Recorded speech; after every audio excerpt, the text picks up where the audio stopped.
The Memphis Grizzlies were in the fight against the Oklahoma City Thunder for the first 3 quarters of the game. Then the fourth quarter happened. The wheels fell off and Memphis fell. I'm going to review exactly how that went down in Oklahoma City, plus give you a Ja Morant injury update courtesy of our good friend DeMichael Cole. And we will preview the biggest game of the season to date, Grizzlies-Lakers on Saturday night. All that and more on this episode of Locked On Grizzlies. Let's lock in.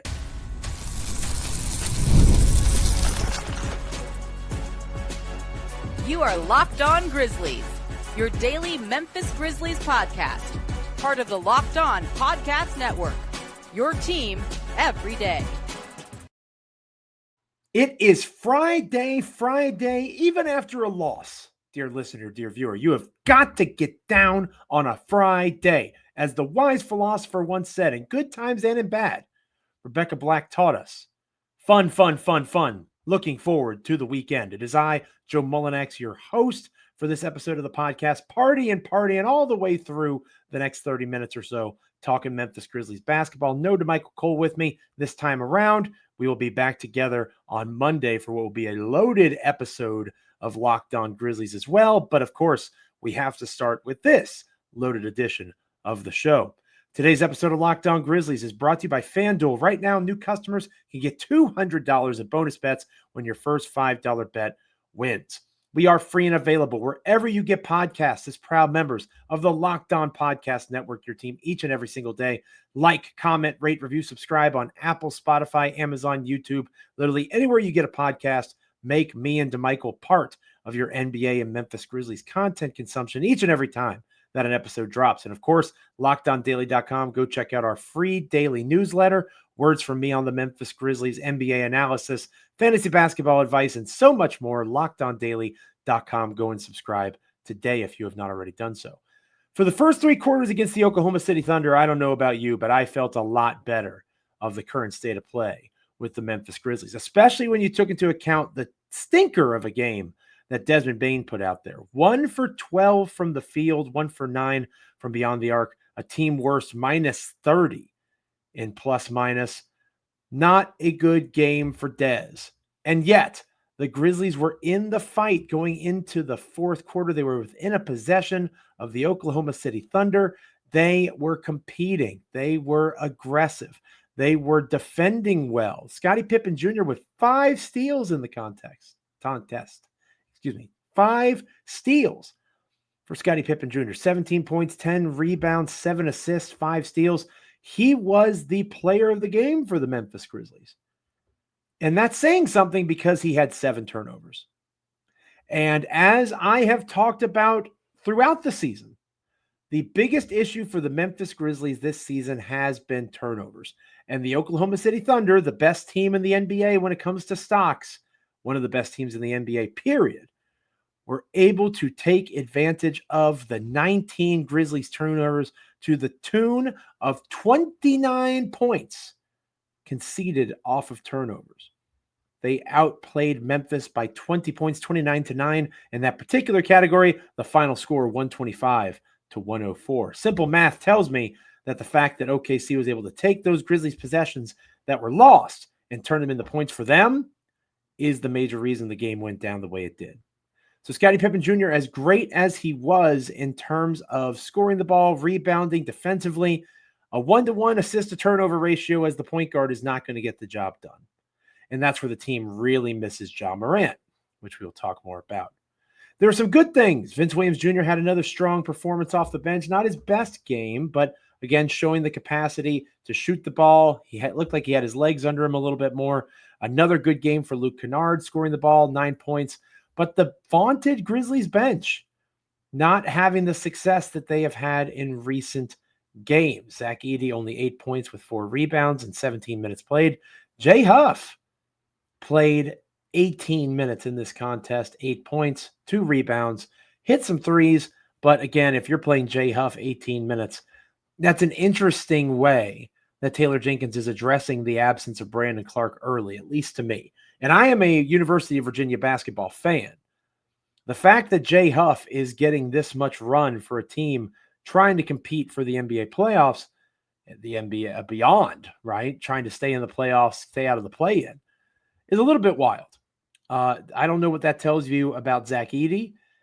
It tells you that they don't trust him. They don't like his size. In fairness, this particular matchup is not the best for Edey, right? Hartenstein, Holmgren. The Thunder have some bigs that can move, certainly not 7'4", 290 pounds. So there's not necessarily as much wiggle room for Edey against the Thunder. So them going small, Jaren Jackson Jr., Santi Aldama made sense in that regard. If the Grizzlies are going to have Desmond Bane and Santi Aldama shoot 2 for 15 from 3, they're probably not going to win that contest, right? If you are going to have Santi Aldama with 5 assists and 0 turnovers be your best facilitator of offense in a given game, you're probably not going to win that contest. If you're going to have a wing in Jalen Wells, who did look better in this game, especially offensively, no steals, no blocks, unable to really take advantage of his length and limiting SGA, Shai Gilgeous-Alexander cooks everybody, especially rookies, right? But SGA is in the running for MVP for a reason. Wells did not have his best game either. And I do believe that when you look at this Grizzlies team, there's missed opportunities there. It fell apart in the fourth quarter in particular. The Thunder scored 34 points. The Grizzlies only scored 15. Multiple turnovers, multiple poor decisions with the basketball, and then shots not falling that normally do. So what do you make of the Grizzlies after this loss? You know, is it an opportunity for another moral victory? Because they did compete admirably the first 3 quarters. No, it's not an opportunity for a moral victory. And here's why. Because you could have earned that if you had won other games prior to that one, right? Like for me, the Memphis Grizzlies losing the games they lost on this 1-4 road trip, for them to go into Portland, which was the low point, and only score 99 points and give up 115 points to that Portland Trailblazers team. Not a true tanking team, but certainly not a team that's better than the Memphis Grizzlies, and certainly not a team that's 16 points better than the Memphis Grizzlies. If you had beaten Portland and you were 2-3 coming out of this road trip instead of 1-4, I think that you feel a little bit better about this Oklahoma City Thunder loss. Not because you accept moral victories, not because the goalposts have moved or anything along those lines. You feel better because the record is simply better. And now, we'll talk more about this here in a bit, you go into the massive game tomorrow night against the Los Angeles Lakers with both teams, thanks to a Josh Giddey miracle half-court 3 in Chicago. Both teams are 44-29. So the tiebreaker is on the line between these two squads. You have literal standings positioning on the line against these two teams in FedEx Forum on Saturday night. That would not have been the case if you beat the Portland Trailblazers. That would not have been the case if you had beaten the Sacramento Kings. The Kings are a bottom of the play-in competitor. That is what they are striving for, fighting for. They are trying to hold off the Phoenix Suns with all their might. The Sacramento Kings are a losing basketball team. If Memphis is supposedly one of the better teams in the NBA, that should have been a win. But even if you want to put Sacramento aside, you beat Portland and you lose to the Thunder, a 2-3 road trip is much more palatable than a 1-4 one. And you are the definitive 4 seed in that scenario going into a game against the Lakers tomorrow night, instead of being in a dead heat with Los Angeles, hoping to win so that you can win that tiebreaker and have that positioning, be in a better poll spot to get a home first-round playoff series. I am not saying this is a moral victory because the turnovers have been something I've been talking about all year. At some point, you have to be able to protect the basketball. At some point, you have to be able to hold on to possessions, generate extra ones, and score buckets to keep up with an offensive machine the likes of Oklahoma City. The Thunder are really good defensively, one of the best in the NBA. That's why they have the record that they do. The Memphis Grizzlies have been careless with the ball against teams that aren't the Oklahoma City Thunder. And that is why I say no moral victories, You should have beaten Portland. You should have beaten Sacramento. To be honest with you, you should have been in a much more competitive game with the Thunder. So disappointment, not in terms of the team can't win, because they showed that they can compete with the best. The finishing aspect was not there on Thursday night. It was a missed opportunity. Let me know on X how you're feeling at Joe Mullinax. Hit me up. Let's talk Grizzlies Thunder. Let's talk Grizzlies basketball in general. Maybe you want to talk about the injury report that recently came out checking on Ja Morant. Very excited for this from our good buddy, my co-host, Michael Cole. We're going to talk about the injury report before Grizzlies Thunder. Taylor Jenkins provided one. I'll talk about that next. Stick around.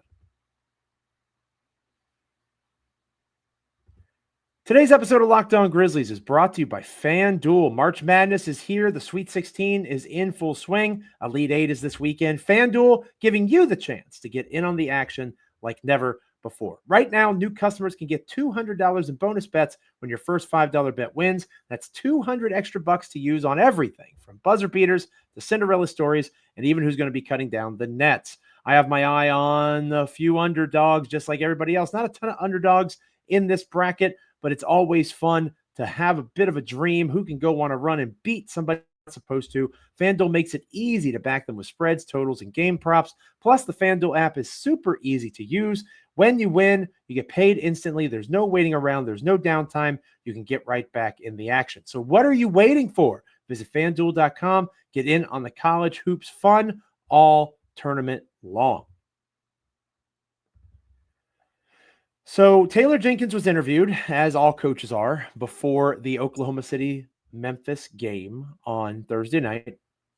And Ja Morant is hopefully going to be back sooner rather than later. Okay, his 6th consecutive game. And again, to Michael Cole, my co-host here on Locked On Grizzlies, Memphis Grizzlies beat writer for the Commercial Appeal, talked about him missing his 6th consecutive game against the Thunder, hamstring soreness into the strain phase. But before the Grizzlies-Thunders game, Taylor Jenkins said that Morant, and again, this is directly from DeMichael's piece, is in the day-to-day phase of a return. It was something that happened in the game. Jenkins said it was kind of what came out of the Cleveland game. He's making a lot of great progress. He's working his tail off to get back out there. We're excited to get him back out there. He is too. The Grizzlies have 9 games left in the season. They need Ja Morant out there as soon as possible. And usually, DeMichael and I have talked about this a lot on this show. Usually, when a Grizzlies player is returning from injury, there's a doubtful designation for a game and they sit. And then there's a questionable designation the game after that one and they return. The guy that has been the exception to that rule throughout his time in Memphis has been Ja Morant. I'll leave it up to you to think and ponder and pose in your own mind some queries about why that might be. The fact he's a superstar, does he get superstar treatment in this regard? Is he truly Wolverine like his dad says he is? His healing aspect and how that relates to his return to play. I was hopeful that he was going to be listed as doubtful for the Thunder game last night, because if he was, that would mean he'd be questionable for the Lakers and you could feel a little bit better about his health. Now we have no idea until we see the injury report this evening what exactly Ja's status for Los Angeles will be. Of course you want Ja Morant on the floor. He makes things easier for everyone around him. He allows for Desmond Bane to just focus on being a scorer. He allows for Desmond Bane to not have to be as much of a facilitator. He allows for Scottie Pippen Jr. to come off the bench for 18 minutes or so, be that backup point guard, and there not have to be as many minutes for Luke Kennard or Desmond Bane in that spot. They can just be shooters. They can just be creators off the dribble in secondary offensive sets. They don't have to be the primary facilitator as often as Bane, especially, has to be with Ja Morant out. That is a good thing. Cosign Mullinax, ditto Mullinax. I want to see Ja on the floor because it allows for the backcourt to be in their more natural positions. It also allows for guys like Jaren Jackson Jr. to not feel like they have to carry the load on their own, because that hurts Jaren in terms of his shot selection. I've talked ad nauseum about how Jaren has regressed as a passer. He's not kicking out of these double teams as they come, especially when he tries to get to his left hand in the post. The film is out. The eye in the sky don't lie. People know what Taylor Jenkins has Ja Morant's co-star, Jaren Jackson Jr., trying to do. And as they collapse, they know that it is unlikely that Jaren's going to pass out of these double teams. There have been numerous occasions in recent games where he gets bailed out by a foul call or tosses a shot up there that goes in anyway. But it's not the right basketball play. Somebody's open if you're getting doubled. Make the extra pass. Jaren's not doing that consistently enough. If Ja Morant's on the floor, he's not going to get as much attention from opposing defenses. Same thing with Desmond Bane. Tip your cap to the Thunder. They made life difficult for Bane in that game. Bane was open and missed some shots at times. But the Thunder also had a good game plan for how to try to limit what Memphis was able to do. And it was centered largely around Bane. So Ja Morant being back out there widens the net in terms of productivity. And Ja Morant being back out there, especially in the first game back at home for Memphis since the big road trip started, that would be gigantic for the morale and the psyche and the energy of the Grizzlies fan base. Because as we talked about on yesterday's show, a lot of mad people out there, a lot of folks expecting me to come on here and say, gee, gosh, golly, it's okay they lost that way. There's a lot of, if you want to be friendly, realism, I guess. If you want to be realistic, pessimism about the current state of play for this Grizzlies team. I wrote about in the newsletter yesterday, at least they're not the Knicks.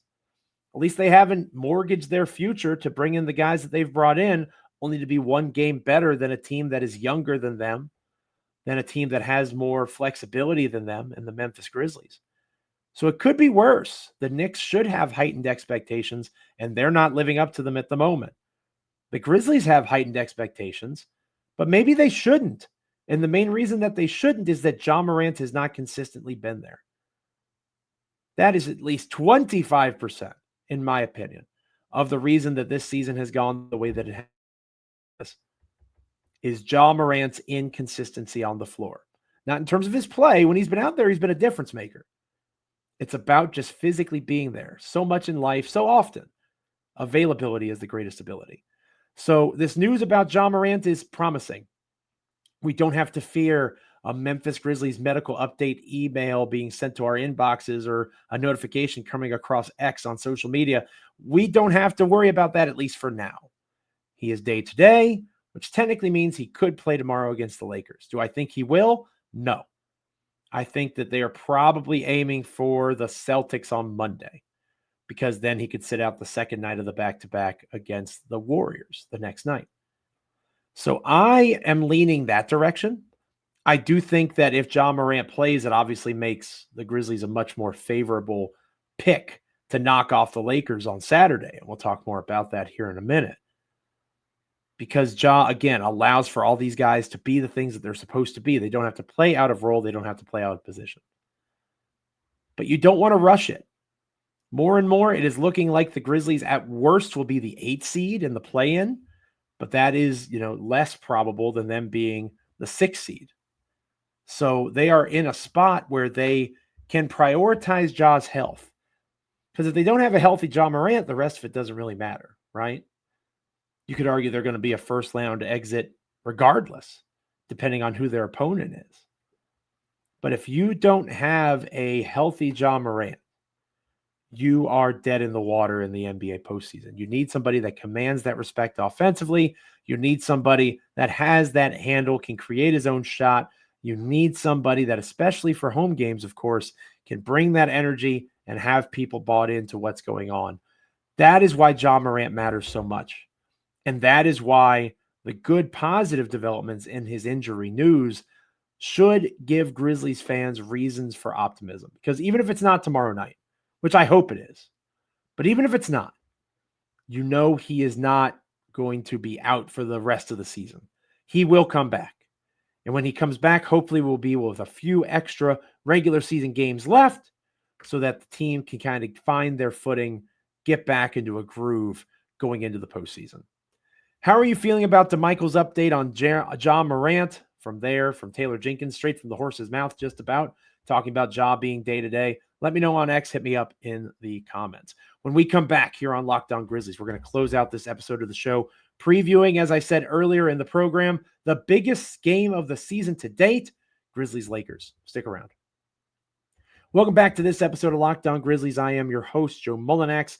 I am grateful that you're with me, talking Grizzlies Thunder, talking Ja Morant injury update, and of course now jumping right in with a Grizzlies-Lakers game preview. And the Lakers, I got to tell you, that is a team that is doing a lot of interesting things, because as much as it gets, as much attention comes to the Luka Doncic trade, as well it should.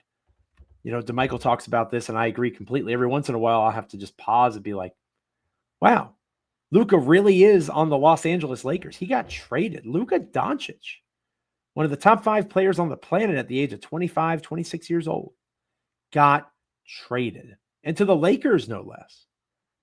So getting used to that reality and seeing it in person for the first time for those attending in Memphis at FedEx Forum, it's going to be one of those games where there's a lot of folks in Lakers gold, right? There's going to be a lot of LeBron James jerseys. There's going to be a lot of Luka Doncic jerseys. It's going to be important for Memphis to be able to bring their own energy, BYOE.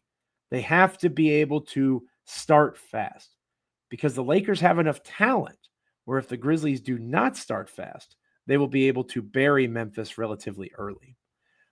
Another thing to keep in mind with the Lakers is their injury report. How are the Lakers going to be able to handle potentially not having a guy that has cooked Memphis in the past, and Rui Hachimura? Rui Hachimura has been a massive thorn in the side of the Memphis Grizzlies in recent years. But Rui was out against the Bulls. We'll see if he's going to be ruled in against Memphis. How all of this deals with the Grizzlies' response to what the Lakers do. How does Memphis respond to the Lakers' small ball lineups? Because the Lakers have a center. They just don't really use him much, right? Jackson Hayes is their starter. But have you looked at Jackson Hayes' game logs lately? Jackson Hayes is not the guy that they're going to be depending on in crunch time. I can assure you of that. Jackson Hayes has played roughly similar minutes of late to Zach Edey. So Hayes will get run, but Hayes will not be somebody that goes out there on a night in, night out basis and logs 30 minutes a game. The Lakers are finding other ways to get to big men. LeBron James is a center. Dorian Finney-Smith, the guy that was almost a member of the Memphis Grizzlies, playing that traditional 5. And that's a double-edged sword. It lends itself for Memphis to be able to play that Santi Aldama, Jaren Jackson Jr. front court that clearly Taylor Jenkins is very passionate about. But it also could potentially inhibit what Zach Edey is able to do in this particular matchup. And if this is a possible playoff first-round series preview, you hope that a 7'4", 290-pound guy is going to be able to help you rebound. You hope that he's going to be out on the floor setting good screens. You hope that different defensive coverages can be arranged to try to negate the issues that Edey may face. You can hope all you want, but we have to see it in action. We have to see how Taylor Jenkins deploys this rotation. The Ja Morant factor is a huge deal.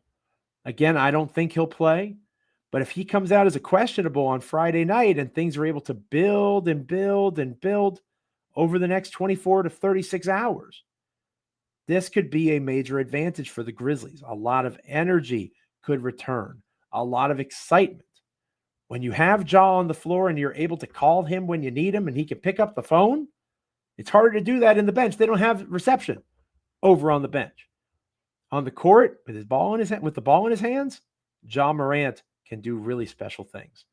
So keeping an eye on that injury report, not just for Rui Hachimura, but for Ja Morant. Could he potentially make his return in the Grizzlies' return home? Maybe. I think it's unlikely, but it's possible. The day-to-day designation makes it seem possible that Ja could be back. The Memphis Grizzlies have really struggled at times with rebounding, right? That shouldn't really be a surprise to us. The Lakers are a team that when you look at what they are capable of as rebounders, They have a lot of strengths themselves. One of the best examples of this is Jared Vanderbilt.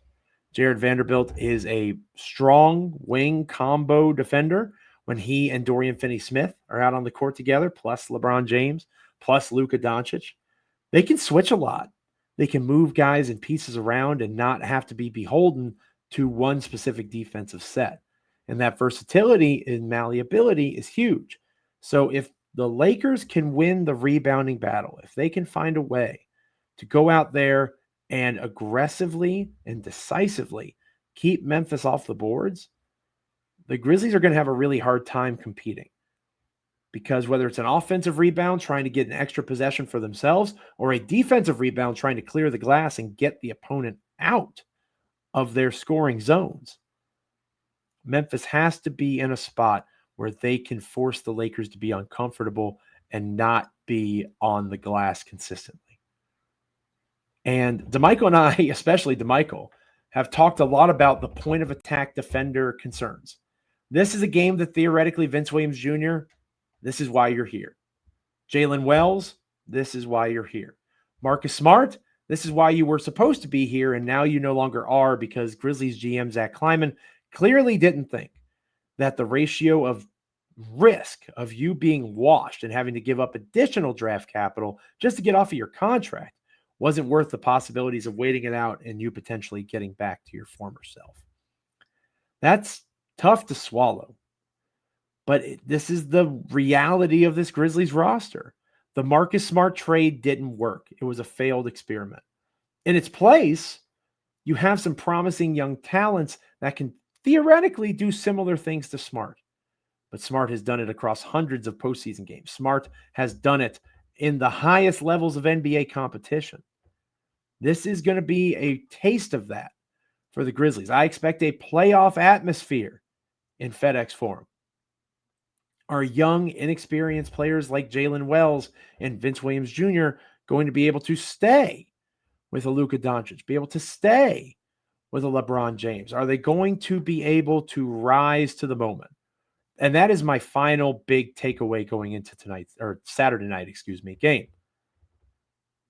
The Grizzlies don't have a ton of these. We've talked about that before. Not a ton of big moments. This is a big moment. This is a chance for Memphis to earn the tiebreaker and put an additional game, in theory, ahead of themselves against the Lakers. This is a chance for Memphis to go back home where they have been far more successful this season and find their shooting stroke and regain their energy, sleep in their own bed, for goodness sakes. It's a chance for them to, whether Ja Morant is on the floor or not, execute and play Grizzlies basketball. If they can stay in front of Luka Doncic, if they can afford to not overhelp, if they can stay home on shooters, if they can keep Austin Reeves as that main weapon and not LeBron or Luka, I think the Grizzlies have a shot. And the fact that this game is at home is gigantic, of course.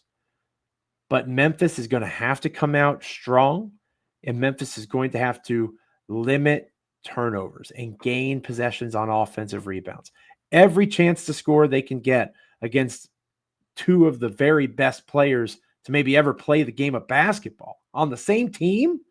In order for the Grizzlies to get the job done, they're going to need some point of attack defense improvements, to say the least. Thank you so much for being with me on this episode of Locked On Grizzlies. Make sure you're liking, commenting, rating, reviewing, subscribing on Apple, Spotify, Amazon, YouTube, literally anywhere you get podcasts. Also, make sure you're checking out our Locked On Daily newsletter. It is free. Words from me on the Memphis Grizzlies NBA analysis and fantasy basketball advice as well. Make sure you're going to lockedondaily.com and checking out our free daily newsletter. The next time we're together, it will be Monday. And boy, oh boy, will we have a lot to discuss. We will have Lakers Grizzlies to talk about on Monday. Hopefully we have a Ja Morant injury update, maybe on the outside chance that he plays against the Lakers. Maybe we talk about his return. If he doesn't play against the Lakers, maybe we talk about a potential back-to-back on Monday and Tuesday where Ja could come back. And then, of course, the Grizzlies play the Celtics and the Warriors early next week. I'm sure we'll talk about those games as well. So lots to get to as the season grinds and slows down regular season-wise in terms of games played. Certainly not slowing down in terms of intensity. Saturday night's going to be a great example of that. Thank you so much for being with me. I am Joe Mullinax. Stay locked in. Enjoy your weekend. Have a great time. Grizzlies-Lakers. If you're in Memphis, get out there, rock the Beale Street Blue, support the Grizzlies. Have a good one.